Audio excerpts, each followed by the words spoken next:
surahs, Surah Al-Shams and Surah Al-Layl. Sister surahs, you could say again, and Allah subhanahu wa ta'ala swears by many things many times in this surah. Just to remind us, the message is فَأَنذَرْتُكُمْ نَارًا تَلَظَّى, that I have warned you of a burning fire, a fire that is hot. So be careful as to what's coming again. In Surah Al-Duha and Surah Al-Shah, the two surahs that relate to the Prophet ﷺ directly more than any other surahs, it talks about how Allah subhanahu wa ta'ala did not, just because the Prophet ﷺ is coming up with all these challenges from people, Allah has not given up on him. He is still close to him. But that is just a way of Allah drawing you nearer to him. These tests and challenges are a way of Allah subhanahu wa ta'ala knowing who is his beloved. Then Surah Al-Teen talks about the messages given to the earlier prophets. Surah Al-Alaq, the very first ayat that were revealed. Iqra bismi rabbika alladhi khalaq. Surah Laylatul Qadr, which talks about Surah Al-Qadr, that we have revealed the Quran. Surah Al-Bayyinah, which is that Quran is the clear guidance given to people.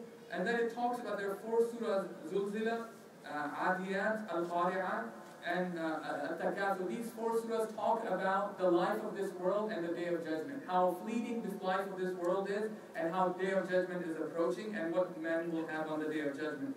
The last few surahs that are very small surahs, very short, starting from Surah Al-Asr.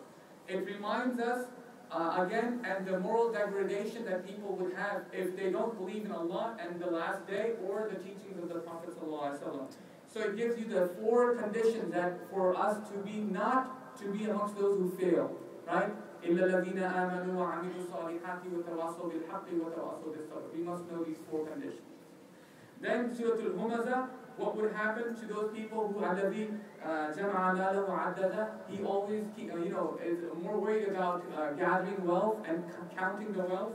That is the mentality of a person who's away from Allah subhanahu wa ta'ala.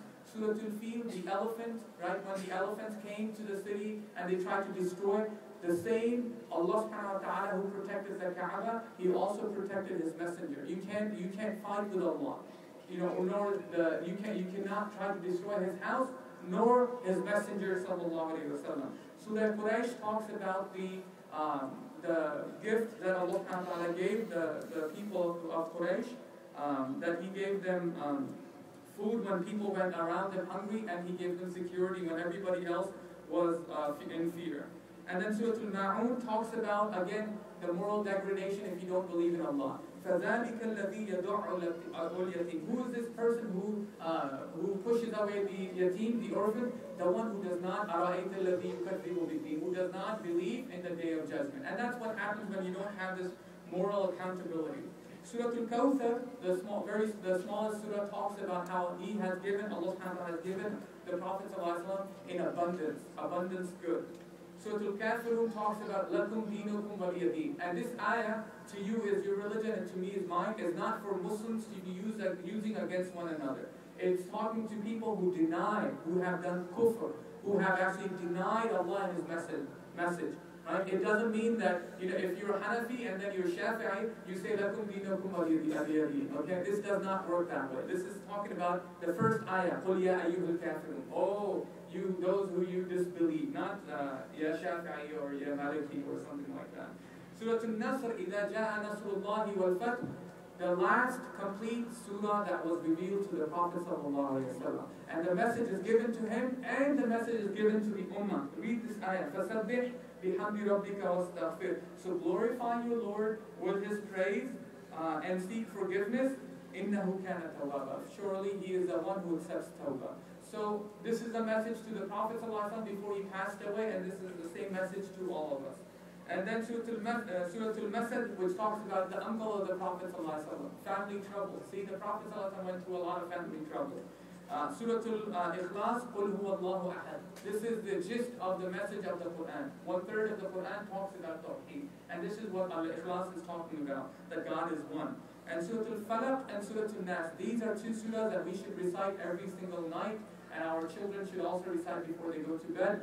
These are the two surahs that will protect one from any sort of harm, inshallah. As the Prophet ﷺ used to always, at night time, he would recite these two surahs and blow on his body with his hands covering his entire body. So this is the Quran, and then we start with Al-Fatiha, and then in the Al-Fatiha, after saying Bismillah ar-Rahman ar-Rahim, Alhamdulillahi Rabbil Alameen, this is the entire Quran revealed because we asked one question to Allah subhanahu wa ta'ala.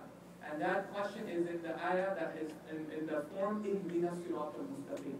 Guide us to the straight path. This is the guidance that He has given us. Are we going to take this path? That is the question.